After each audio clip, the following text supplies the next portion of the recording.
Hi, everyone, and welcome to today's webinar, The Science Behind Influencer Marketing. We're here with Crimson Hexagon and Insightpool, and we're really excited about how to identify and engage your influencer audiences using social data. Before we get started, a few things just from a housekeeping perspective. On the right side, you will find a questions column, so please, throughout the webinar, ask questions, and at the end of the webinar, Errol and Devin will address all of the questions that you have, as well as use hashtag influencer marketing. We will be connecting with you on social media, and after the webinar, we'll continue the conversation. If you have colleagues that weren't able to make the webinar today, that is okay. We will follow up with an email with the recording. So as we've been promoting this webinar, Chris Hackney was going to be on the webinar with us today. Unfortunately, he had a broken ankle. So Devin Widgesinger, our CEO here at Insightpool, is going to be stepping in for him today. So to kind of kick it off, I'd love to first introduce Errol, who is SVP of Product at Crimson Hexagon. Welcome, Errol. We'd like to hear more about you. Yes, hi everyone. So my background and I think my interest in this topic has been going on for a number of years. As the head of product here at Crimson Hexagon, we spend a lot of time taking a look and trying to uncover the insights that exist all through social. But prior to that, I had worked in a social media venture, a social commerce venture, and then social advertising. So I sort of have a love and fascination for this space, and really excited to talk with Devin and the rest of you today. Wonderful, thank you, Errol. And then I'd love to introduce our CEO at Insightpool, Devin Widgesinger. So Devin, I'd love for you to introduce yourself a bit and share with the audience a little bit more about you. Sure, yeah, no, appreciate it. Thanks everyone for joining. I think one of the key elements is that, we live in this day and age where people love to buy, but, hate to be sold. And we have to now turn to things, whether it be influencer marketing or influencer commerce or all these other things that are being developed by the simple fact that, everybody trusts others more than they do anything else. So I'm just excited to participate in this because I think it's this ever-evolving space, and we get a chance to kind of sit at the beginning of making history. So look forward to getting the discussion and questions going here, and look forward to kicking it off. Wonderful. Thank you so much, Devin. So I think the first slide is actually thinking through what influencer marketing is, and this is where it gets really interesting, right? So if you think about it, there's no clean definition to what influencer marketing is. We see lots of different categorizations, but everybody's lumping it into influencer marketing, right? And so almost like, in the back end of this, you see kind of an extremely crowded lumoscape of just social marketing or different entities and so forth associated with that. I actually feel like influencer marketing is developing into its own category. Right, so there's things like influencer commerce. How do you drive, purchase intent and different things associated with that? There's influencer marketing that's earned, where you're developing real relationships, and there's not necessarily a paid factor. And then there's what I would call influencer advertising, where you're almost, paying parties to promote that, and there's different, issues going along there. So the landscape is really changing. And I think it breeds well to the next slide, where the same thing, well, the landscape is changing, so is the interest in the subject. We track this quite a bit, so how many people are actually looking for, whether it be solutions or whether it be just information around the topic, and it's just a rocket ship to the moon. The reality is, though, is that, again, definition as to what that means and how that's broken up is still a little bit scattered. So like I mentioned, why we're excited about this space is because we can bring definition and probably slice and dice it up a little bit. But it also points to the simple fact that us as humans are completely evolving, and what we're looking for is changing as brands. So if you're a brand and you're looking to just trying to market to humans, influencer marketing has to be on your radar. If you look at the next slide, it very clearly is talking about how brands are trying to associate some of their dollars with this phenomena. And obviously influencer marketing is the fastest growing segment, but still, if you look at the total dollars spent, is minuscule, right? So the same thing also happened when you think about social media as a general course, or even digital. At one point in time, we thought, hey, it would take 15 years for digital to catch up to TV. Well, recently, I was at the upfronts where the TV networks pitch all of their different, new shows, but also new technologies, and digital was what they were leading with, as opposed to even time on their own networks to buy advertising. And actually, it looks like digital is going to clip TV advertising here in short order, years before it was actually slated to. So influencer marketing, while it's still a minuscule part, is on this meteoric rise, not because vendors and others are just doing a good job educating the market on it. It's honestly because we as humans have changed how we adopt things in every channel. So, for example, if we're looking at what restaurant, we should go to, well, we might be scrolling through our social feed and see that our friends are always taking pictures at a certain place, and that influences our decision. And maybe we'll check Yelp and so forth to see those reviews. But there's less and less of us specifically saying, hey, what restaurant should I go to, as opposed to being influenced by what others are already doing. And certainly way less than restaurants just simply being able to attach, by their brand and advertising, and us going through there. And the same thing is happening in B2B. It talks about, a very large percentage of the buyer's journey is being done prior to ever talking to a salesperson. We all know that stat. And so what's happening is that we as consumers are taking that both into our personal life and our work life, and influencer marketing lives at an intersection of all those. And if you look at the next slide, it really kind of lays out what the definition of an influencer actually is. And interestingly enough, you can think of it almost as, well, is an influencer somebody that hasn't been in touch with my brand, or hasn't been really engaging yet, but they could?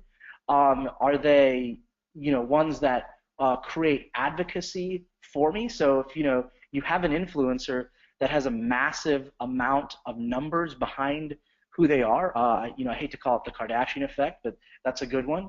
Does it create just a flash in the pan for me, or does it actually create true engagement with my audience that creates a velocity for my brand that creates an ROI? And we've seen this just be almost the opposite. Basically, being able to look at an incredible amount of followers does not equal an incredible amount of engagement within that follower community. And I think one of the things that we talked about as the beginning of the webinar is the science behind this. And so while we look at it from a detailed view and engage across all of our different customers, one of the great things about Crimson is that the depth of the data science that they also have to almost be able to prove this out. And I'd love to get Errol's comments on this. That have you guys seen that the larger audience isn't what necessarily drives that actual velocity for the brand when they're actually trying to get going, or do you see it kind of spike and go down? I'd love to get your opinion on this one. Yeah, thanks, Devin. I think, and this will be something that I'll touch on throughout this presentation in a few different ways, but exactly what you said is right, and the power of influence has not only just data that we've seen, but science and data that has been done just in sort of research and academics as well, around the fact that sometimes influence is based on a person's authority or the perceived authority that they may have. So they may not have, for example, in your Kardashian effect, because she has a lot of followers, you may not consider her an authority on a particular topic and therefore disregard her influence. So it's not directly, the equivalent of having a huge audience necessarily means that you're an influencer. It means, what is the conversation? What are you trying to persuade? And who is the best person to help with that? Yeah, no, that you make a great point. It's almost like, are you a master? If you look like you're a master of many, you're actually a master of none, right? So I think, as people carve out niches, we're hearing words like micro-influencers or citizen influencers and other things that are associated with that. And I think that's right. Even if you're really famous, unless your audience is particularly associated with something that you're engaging with from a brand perspective, it's really hard. And one of the big issues that we're seeing is this division between either paying for influence, which honestly sounds like influencer advertising, and then earning it, right? So we've actually seen this phenomena across a lot of different technological landscapes before our eyes, right? So think about when you go to Google and you're typing in a search term, and then what you're looking at is the organic results that come up because people have spent time more than they've spent dollars in getting their SEO optimized, creating the best content with the best link backs to drive them higher in pole position on that organic search. They have done things like partner webinars, or they've put out, again, newsletters. They've done a lot of things that for them to show up is because the search engine believes that they've organically earned that position, not paid for it, right? So I think that there's an interesting, dilemma that we're going through right now, is that since this is such a new space, brands are saying, hey, I need to do something with influencer marketing, but I'm not internally set up to be able to do this. We've seen this in the case of, on the B2B side, like marketing automation, right? So marketing automation is very different than advertising, but it takes time, effort, and energy to implement solutions and then train staff on to know how to adjust when a lead comes in. And I'm sure even solutions that are as robust as Crimson, it's a similar path. But the point simply being is that anything ever worth doing was always hard. And just as an example that you see right here, is just an example from our own system that talks about, hey, how do you find people that have been discovered that they can be influencers to you, that they're aware of you, you've kind of semi-engaged them. Well, these are ones that are heavily engaged. Some are becoming an advocate for you. All this is just a technology to drive human behavior, but not to circumvent human behavior. And sometimes when you want to get away with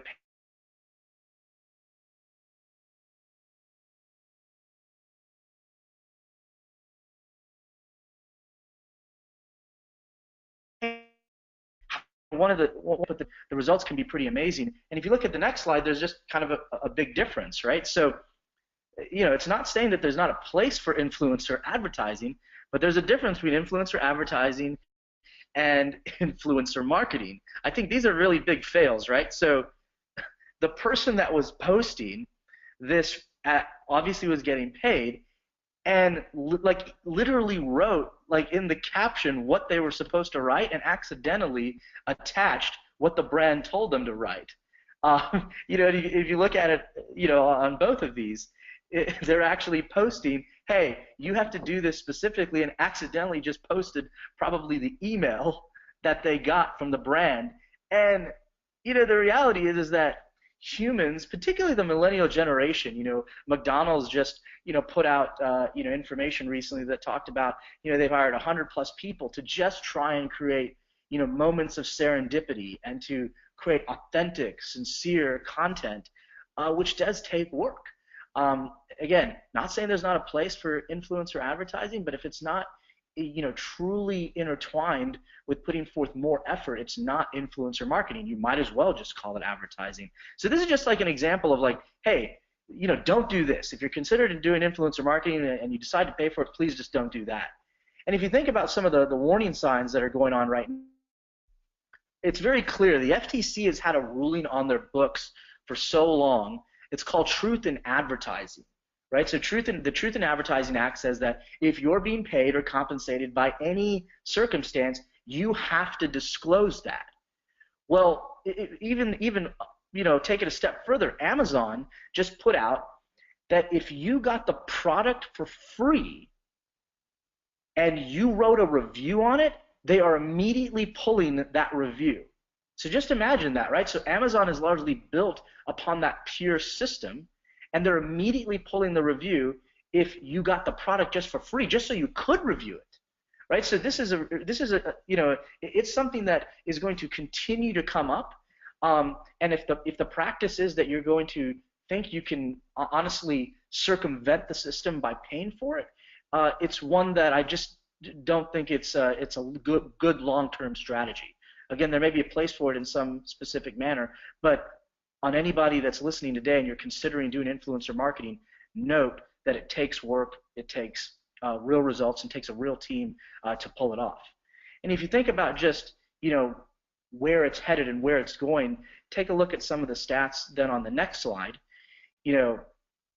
This is not a phenomena that's coming up that is happening because vendors are getting really good at convincing people of this. It's simply not, right? So we all know about the ad blockers. Well, the ad blocker rate is up 94%.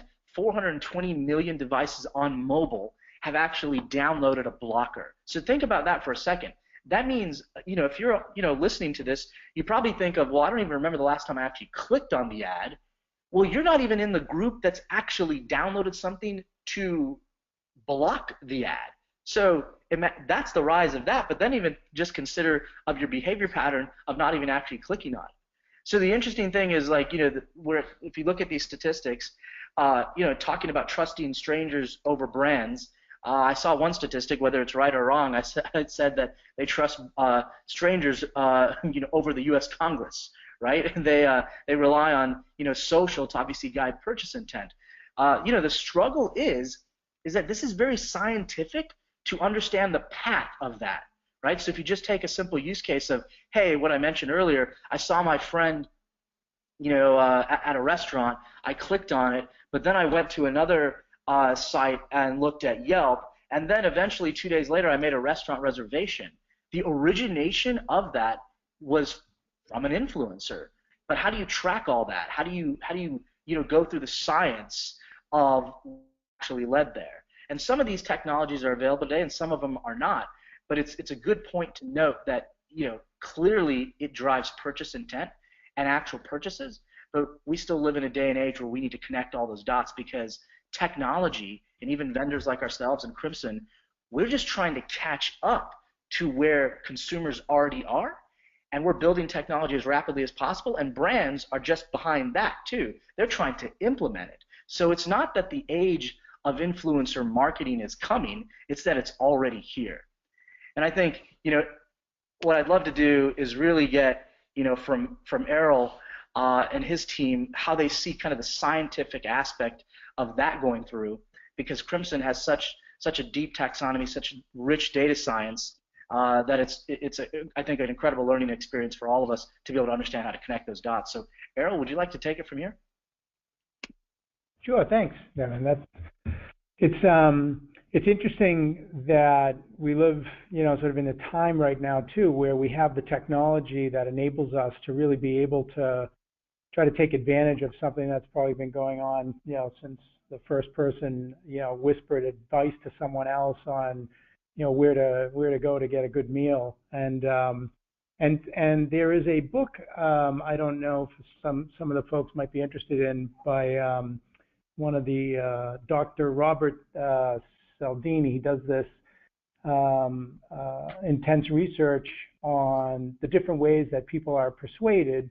And the bottom line is that influencers, as this slide sort of intimates, are different for everybody. And for different types of decisions, those influencers not only change, but the type of person that influences you changes. So as I mentioned earlier, we were talking with an authority on a particular item. Sometimes it may just be someone that you want to model, or someone that you feel is someone like you. So, and it changes. Many of us will know that you'll take the advice of a family member for maybe what might be a good movie to go to, but you won't take their advice and influence on making a financial decision. because you sort of understand them. And the same is true of what we can do with the technology today. So I think there is more and more data that's coming out, and recently and Devin took us through a whole slew of data points as well that and I'll focus a little bit on how each one of the different platforms also modify that level of influence. But no matter what data point you pick, it's clear that there is a relevant way of thinking about marketing that you must be sort of focused on for really trying to get the best of what you can do with this technology. So the good news is, with everything we've been talking about, saying that, hey, it changes, and that sometimes it's a business, sometimes it's an influencer as a person, sometimes they're an authority. There's all these different ways of doing it. But, and as we break it down, the good news is that there are some steps that we can go through here, and there are some ways that we can sort of break this down and then use, different types of technology to measure it and make sure that we're doing the right things.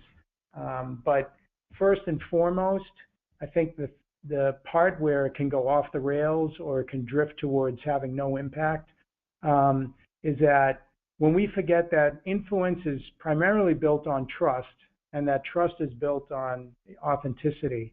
And if we become sort of overzealous or the influence appears phony, as we saw in those influencer fails, then that trust is broken, and then we lose that power of persuasion that we're all in this game of trying to get our message out there, but to be authentic in a way that the people that we're trying to influence will take it in that way.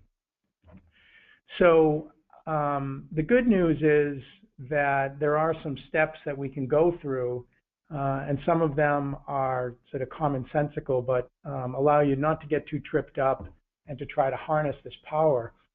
And identifying those influences, as we've been discussing, and the specific nature of the influencer that you want to leverage is the first point. So am I looking for an authority figure? Am I looking for someone who is, someone who's generally relevant in this particular point in time? Going through that process and then being sure to match, and strategically plan out to align those interests as best you can to the important message that you want to convey, so that you can really get to the last point of then really honing in and refining how you want that message to be distributed and in which platform. If we're talking about social platforms, but you could also talk about it in different mediums, television, there's certain, visual component that's required there, and versus text and versus images, which I'll talk a little bit about as we go on. So to sort of illustrate this, we decided to pick a sort of sample scenario that's not completely arbitrary, because in our customer base we have a number of food brands that are very interested in GMO, which is genetically modified organisms. I love the GMO OMG little sort of play on acronyms here. But some of our food brands are out there, and we'll recognize this as a growing trend in the way consumers are making their buying decisions in the grocery store. And there's a whole set of labeling that's going on, and it's all part of this movement where people are becoming much more and more informed on organic food, and pick your particular trend, but trying to stay up to date on that so that they can have influence on it is very important.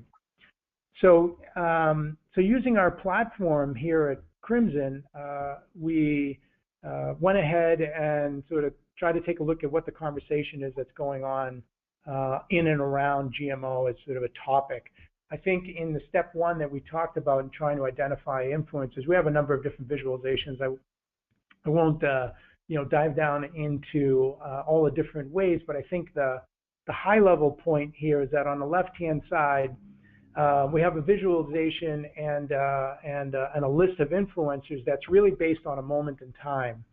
And these handles, from Twitter, or it could be from any platform, are really about who's influencing the conversation, the GMO conversation in this case, over the course of the last week or so. So there is potentially a hot topic conversation that comes up. Someone puts out a piece of content, and the conversation becomes very active during that point in time, and there is an influencer that's relevant then. As we talked about before, where you have a lot of followers, or you have a lot of people who might be authorities within a particular conversation, then you can look over a course of history on the right-hand side here, and who are influencers that seem to have a lot of influence over time. So first we sort of identify those influencers, and then the next step, as we talked about, is then to try to look to the next level and take a look at what we think will really resonate in terms of their types of interest and what interests them, even beyond that conversation, that GMO-specific conversation. So this is a visualization that we have that tries to bring to the surface the database of affinities of people within that particular study that we're doing. So on the left-hand side, what you see are the interests that are most aligned with that GMO conversation, and to the right, the ones that are least aligned in terms of being of interest to them. So I think some of these you would find fairly aligned as something that a GMO person would, at least probably just even in your head, that you would make a sort of leap of faith on, of organic food and some characteristics that might be like health and so on. But there's a couple of other things in here, like Monsanto. What's that about? And we'll talk a little bit about that. Or cannabis and energy, and a lot of these what might be considered liberal politics or progressive politics, and sort of understanding that. On the right-hand side, things about beauty and celebrities and astrology may not be as influential parts of the conversation to this particular group that you might be trying to reach or trying to enter into the conversation around. And then I think, as we mentioned, that conversation takes different forms, and people express themselves differently based on the platform that you're looking for that insight from, and then ultimately potentially about where you want to deliver your message to. Now, you may be looking at this to give you some insight for an ad campaign that you may be running in print or television or anywhere. So you can pull out these insights to use there, or you may be looking at it specifically to deliver a campaign within Tumblr or Facebook or Twitter. And this is a visualization that we have, again, within this conversation that is specific to each of the platforms and gives you the main topics and themes that are present within those particular platforms. So if you look at the left, you can see that with Tumblr, there's this whole interesting conversation around how what a lot of people in the agriculture business, or even a lot of these manufacturers do when they're creating campaigns around trying to grow their food and get into these sort of GMO issues, is they kill a lot of honeybees, and affecting the honeybee population is always something that seems to garner a lot of conversation because of the power that they have in order to multiply crops. In the middle we have Facebook, and there's a conversation here regarding General Mills, and in particular General Mills made an acquisition for a company which we'll show on the next slide, that is known for being a non-GMO, and there was a lot of really relevant conversation sort of around that, and that created some other organic earned conversations around that. And over on the right is really more of a political conversation around a few different activities that were going on in Oregon and Colorado, I believe, as well, around campaign to enforce GMO labeling and so on. So I think this is really trying to illustrate how not only identifying the influencer, then sort of understanding their interests, then going down into the platform, all start to give you a more comprehensive picture of how you may want to enter into that conversation and be thought of as an influencer, or to reach out to the influencers within that particular conversation. So in Tumblr, you might have it be sort of around the nature of the saving the bees conversation, and reach out to some of those influencers that you think may then be really well received for whatever marketing need that you have. And over on the right, it may be really trying to have a more activist message around the way that you might want to enter into a more political conversation. And again, it depends on who we're talking about here and what their main strategy and plan is for trying to get a campaign out, or what you're trying to be seen as. Is it around social giving and corporate responsibility, let's say on the right? Is it just to talk about some of the things that are more important to honeybees? Sort of a fun topic. The other thing that I think we've found as well, and that I've touched upon a little bit as we've been going through this, is that not only do you want to take a look at the people and the conversation and their interests and moving through that, but you also want to take a look at how does text differ from image, differ from video, and we've been doing that here with our technology, and we have image analysis, computer vision technology as part of our platform. And it's been really interesting to see how people express themselves differently, and how that influence can change. So there was a Share a Coke campaign that went on that Coke ran, that allowed you to sort of take a picture, put it on a can, and they provided different incentives based on how well or how viral, or how engaged people became over this campaign.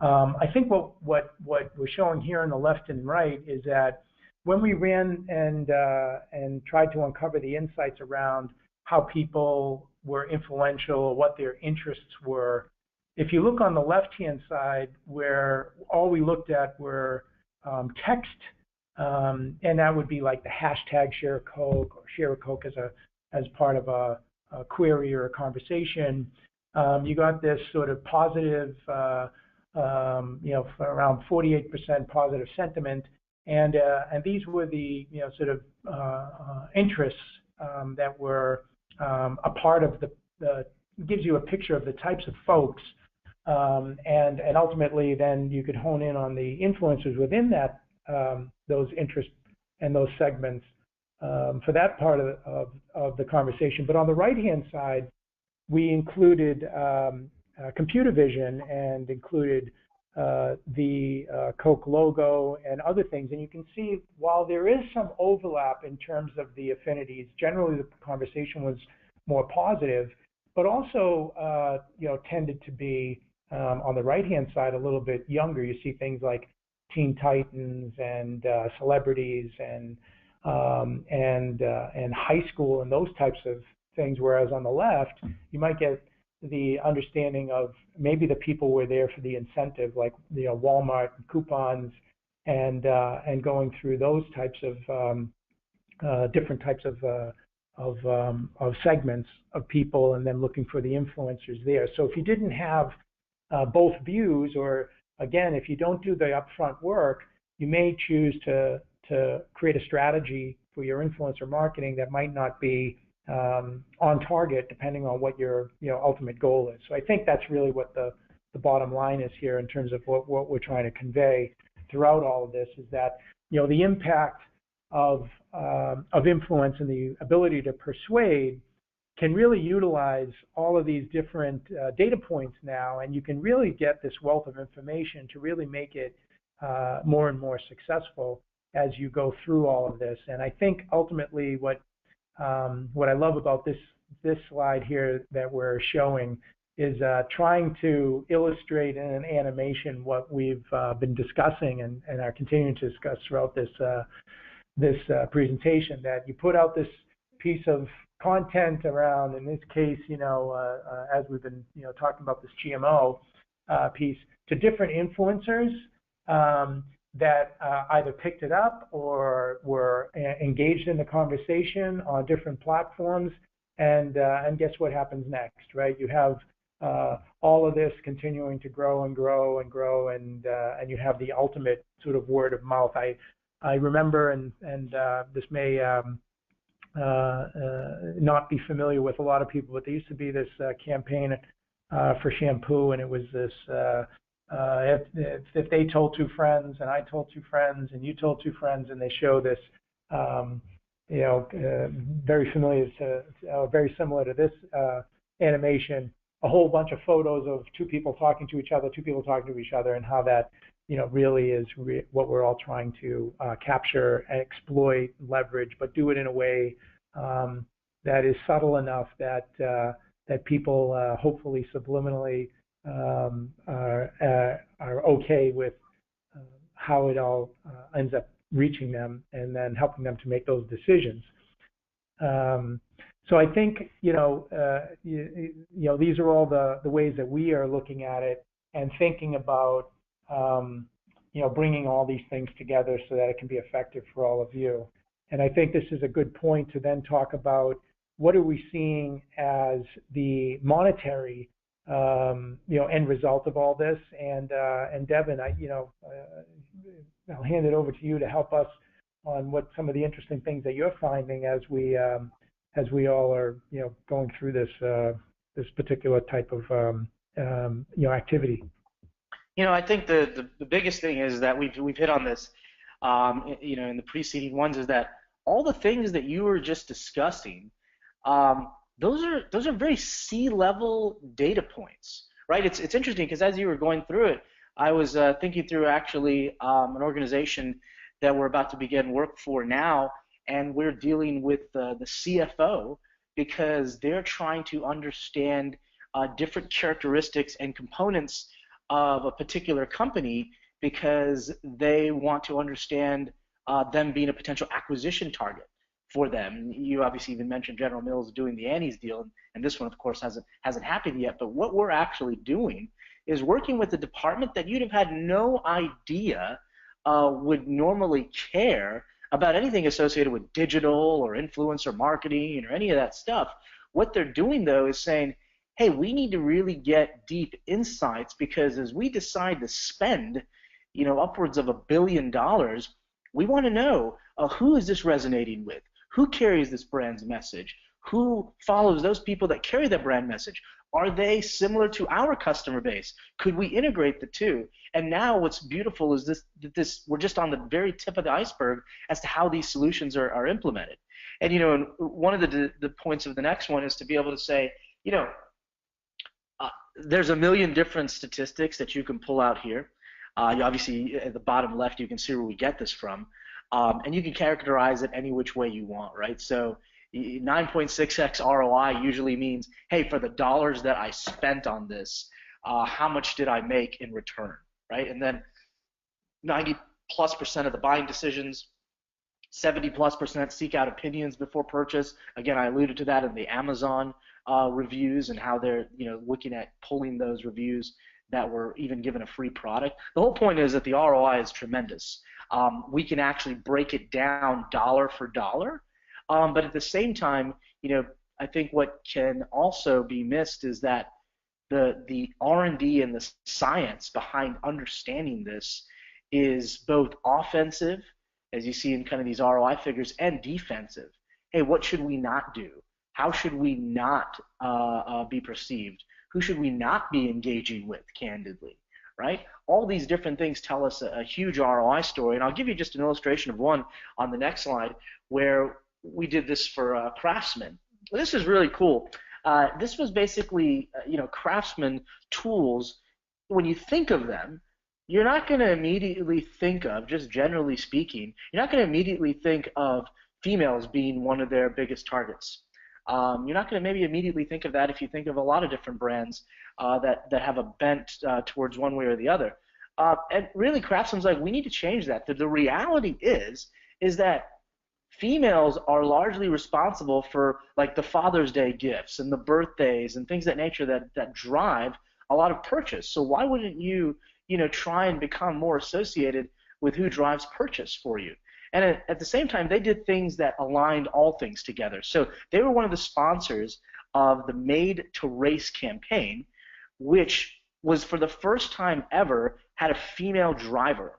What our software did, and through our algorithms, we identified people that had a particular interest set associated with female racing. There's a large audience that associates themselves with different, what we call affinities, whether it be women racing fans, classic car enthusiasts that are also women journalists, and so forth.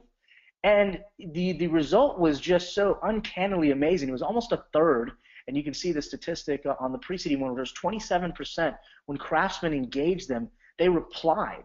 They were like, wow, that's pretty incredible. Thank you so much for, honestly, like caring about my voice and about what we're doing. So think about that. If you could ever have any marketing campaign that gets a third response, generated over 680,000 impressions, 1.2 million more on the extended side. The reality is that it just was an amazing element and to a untapped audience that they had no distribution through.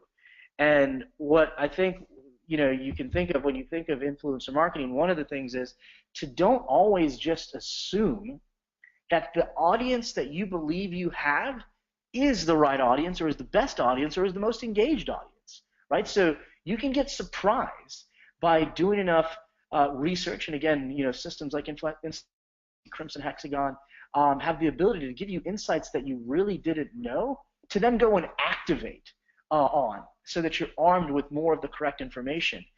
So if you have a goal and you want to activate an audience that you don't have, great, this can help with that. But at the same time, if you want to first off do an audience audit to what you may or may not know and find out what's uncommonly common that you hadn't figured out before. And this just obviously resulted in an incredible campaign, drove results that were again deeper than they could have possibly imagined. And to this particular point, Errol, are you guys seeing this where people are trying to get in-depth information about their audience prior, and they're using y'all's tool for things of that nature? And I was curious if you're seeing them use a scientific approach to then how they decide to activate their marketing channel. Yeah, this is a particular topic that really sort of excites me about the power of what you can do because of the nature of the volume of conversation that you have access to. And so what technology has always been great with doing is being able to then take that and pull it out with things that are hidden. So one of the things that we've found with a lot of and some of the biggest brands that you work with really feel like they know their audience better than anyone. This is who we target. They constantly and consistently maintaining large database, but what they don't know is they don't know what they don't know, right? They don't know their specific competition or other areas that might be untapped. And there is the really exciting part about this that you just touched upon, which is, when you really see people start to get really engaged, and I mean by that, I mean marketers and people who are creating these programs, when they get a nugget of information that they didn't have before, and so they look at, okay, this is who we are, this is who we target, these are the types of people we need to influence, and then to your point, all of a sudden they uncover this untapped group, or they decide that they feel like they have a particular message that they've been putting out that would help them against their competition. And the beauty with social is that, like in our platform, you can look and you can see how people are talking about a particular competitor of yours, because it's as simple as putting it in the in the keywords that you're deciding to go search upon, and then right there you start to draw those differentiations, as you mentioned, on the affinities, and then you can even go after them and use that as an offensive campaign that is really powerful. And I think that that's really what we find a lot of excitement in as people are really getting their hands around this. Totally. Well, I think at the next one, the next slide we're going to actually showcase is that being human is really important, right? So we have just things like authenticity and honestly, truly kind of following the golden rule, to be honest, right? So if you think about do unto others as you would have them do unto you, the point simply being of that is that once you do all this amazing research, whether you use different tools like ourselves or maybe several others that could exist to try and assist you, the point is that when you decide to do an activation and when you decide to engage, this can be one of the biggest loaded weapons possible, right? So you know all this information, you have it, it's at your fingertips, but if you send out a message that is literally so self-serving on the first opportunity, on social media, unlike email, on social media, it can actually turn net negative for you. In email, it's kind of net neutral, right? So if you get an email that is spamming you with hey, click here, buy now, you just kind of ignore it, right? You're just used to it and you move on. In social, particularly as it's thinking through influencers, people can actually say hey, this is really stupid. Why would you do this? So really thinking through what's the venue, so which channel is the appropriate one? You wouldn't necessarily use Facebook to start a business conversation. Twitter kind of has this business casual feel, so it's really cool there. But you wouldn't necessarily even look at somebody's Instagram feed and then ask them for a job interview, right? The same thing when you're approaching these folks that can definitely be helpful to your brand. Approach it with sincerity and engage where they want to be engaged, and again through a venue and content that truly actually speaks to them. So I know that we've got 10 or so minutes left here. We wanted to make sure that there was enough time for questions. And the great part about this is that this can continue to live on. And if there are any other questions you guys have post this, I'm happy to answer them directly over Twitter too. But Hillary, do we have some questions that we could take from the audience? Yeah, we do. Thank you so much, Devin and Errol, for all of your great insight into influencer marketing and where it's going. Speaking to that, we did see a question around, I understand where the influencer marketing space is now. Where do you see it going in 2017? Sure. Is that to both of us, or maybe each of us take a stab? How would you like to do that? Yeah, I think it wasn't to one person, so I think both of you would be good. So I'll take this, and Errol, feel free to jump in. So I think what's going to happen is that influencer marketing will develop as a category instead of what is being looked at as a specific product right now. So for example, whether it be similar systems, well again actually very dissimilar systems. What Crimson does is very different to what Insightpool does, but there's an application towards influencer marketing in each of them. There's things like influencer commerce. There's so many other things that will develop, and then influencer marketing will sit as a category. There might be influencer advertising, and all these other things will happen. And I was recently with the CEO of a Fortune 500 company here in Atlanta, and she simply said, well, all of our marketing should be influencer marketing. Literally just saying well, this makes perfect sense for us to be doing. Why wouldn't we just call it that? And so the reality is I'd be happy to say yes, I'd love to take all of that budget, but the reality is that she needs to buy different systems to accomplish different tasks. There might be influencer content management. There'll be all these different ones that actually come up and make it a category and not just what people think is a product right now. And Errol, you might have some things to add there too.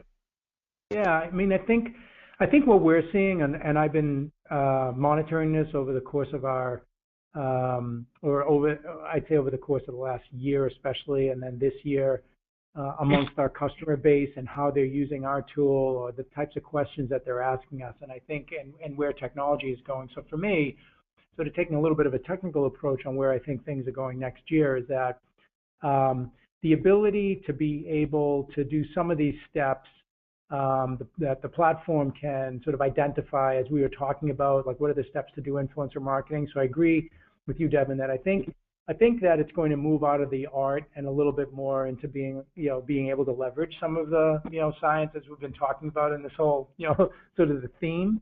And what I mean by that is you'll be able to refine down the consideration set, and then it'll still be up to the marketer and using expertise like you have in order to be able to then craft how large of a campaign you're using, what are the goals of it, and working through that and taking it out of the the early days of what I consider to be influencer marketing, which is who has the biggest audience, who is the biggest follower, let's go target them and we're done. And people are becoming more sophisticated with it, and so is the underlying sort of technology. And I think that 2017 will be a tipping point where you'll be able to sort of get the power and combination of both, and it won't just be chasing after people with large counts. Great. Another question for you, Errol. What social platforms are you seeing the most traction with influencers? Well, that's a great question. And to stay on theme, I would say it depends. It depends on what you're trying to influence. Are you trying to influence specific political event? Let's assume that everybody is talking about it in terms of purchase intent, and where we're seeing a lot of people looking for what's happening in influencer. I would say that most recently there's been a lot of understand, and maybe this is partially because of the images and the way that people are trying to always target a younger demographic, that Instagram seems to be very top of mind with people in terms of figuring out how to influence that. For sure, Twitter is still and always, I think, will remain, a very relevant and powerful platform for that influence because of the nature of the way the platform works. But that's what we've been seeing, I think, and I think Facebook is a very powerful platform upon which to do all this. And as they create a little more visibility into it, there is still some there just because of the nature of the privacy rules. So that's what we're seeing. Great. And then the last question for you, Devin, earn versus paid, can you have a blend of both? Yeah, I think you should have a blend of both, but you should not assume that paid will create anything more than an immediate flash in the pan first, right? So you should have a strategy, just like advertising is not going to go away, but you should have a strategy that intertwines the two. So of course, picking, hey, this is what we want to accomplish. The method for us accomplishing it is that we need to set up a processes for us to go and earn that influence, and then intertwining it with, oh, well, okay, we found another particular party that can be really sincere and truly understands our product, not somebody that you get and says, hey, they've never seen anything about what we do ever, but let's just get them to share something. It will immediately be sniffed out. So if, for example, you do find somebody that is a paid component, make sure that they're really intimately understanding your product or service, and they really truly could almost act as a brand ambassador, and oh, by the way, it happens to be that they get paid. The reality of what most paid platforms are is that, oh, hey, I see you have this audience, promote it for me, and that just won't work. FTC will rule it out, and then at the same time, consumers will understand it. Because what will happen is that if you pay somebody and they start promoting it, people will ask them questions, right? So like what was your favorite part about, the car that you were telling us about? I don't really remember. And if you don't answer them, and if you don't do things like, it's just going to snuff it out, right? Whereas if you have people that truly were, and then it happens to be a paid engagement because they need to be compensated for some of their time, effort, and energy, will be very, very, very different. But if you go to somebody and just pay them to just get their audience immediately, and don't even try and create a relationship with them, it won't work. It will fail. And on the earn side, you're trying to do that consistently. That should always be an always-on strategy, right? I can remember, when throughout Insightpool's history, we've garnered almost all of the, quote-unquote influencer relationships that we have through, whether it be Brian Solis, Brian Kramer, Jay Bear, all these other ones, because we've organically started a relationship long, long, long before we've ever, paid for any of their services, and that's what makes it, truly great and again, truly create results. So that would be my biggest takeaway: is never think that in either one of those you're going to get to shortcut anything. Right. So I know we're coming up on time, but we actually have had a few more questions come in from the audience, and wanted to shoot those over. Jennifer is actually asking, what are your thoughts on outreach to influencers once identified? Are there some influencers that are open to more of a pitch, getting them to try the product, or should organic outreach be the first step? Yeah, so I think maybe since we live in the activation arena of this, I'm happy to take this one, Errol. Is that sometimes if they they will publish that they're open to that. They'll even say like email me at blankety blank on their profiles.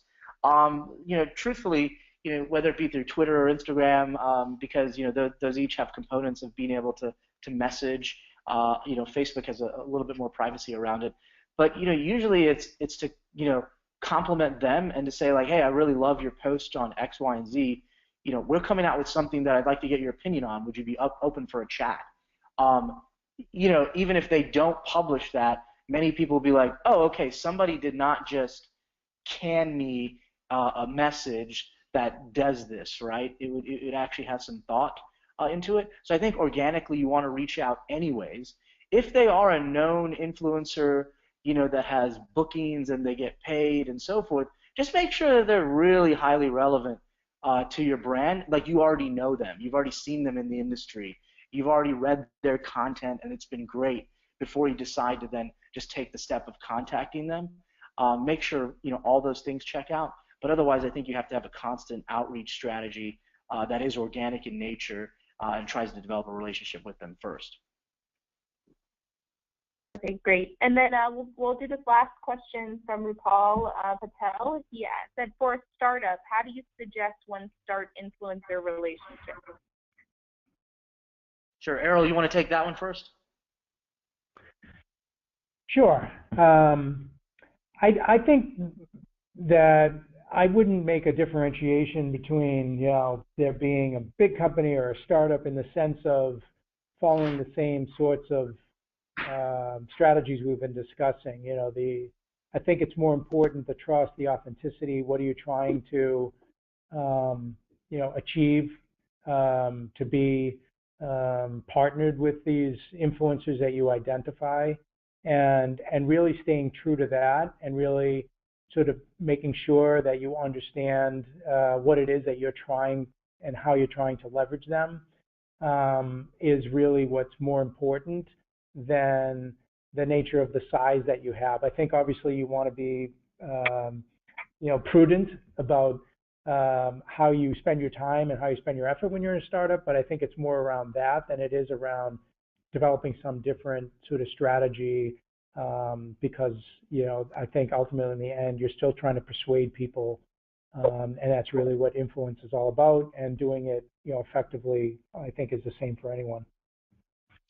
Yeah, I think to add to that point, Hillary, is since of course we've all been at startups at different times, and of course Insightpool being a young company too, is that I would just there's lots of different software that you can buy, and some things are affordable and some things are not, or they're just simply not priced for a startup. So my point there is that being pretty agile and then know that you have to spend more time on influencer marketing is really key.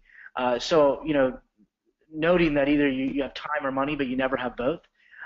Usually that's where you need to be, extremely specific about whatever tool you decide to buy, but then also know that you're going to need to spend personal time developing those a lot more than maybe a brand that's already known.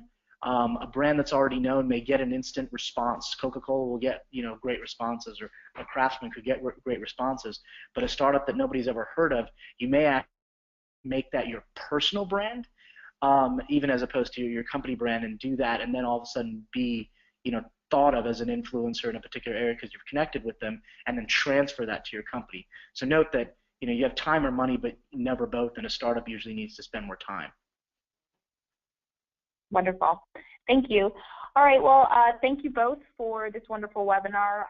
Just for the audience, we will have a follow-up email that includes this entire webinar so that you will be able to download it and have it and share it.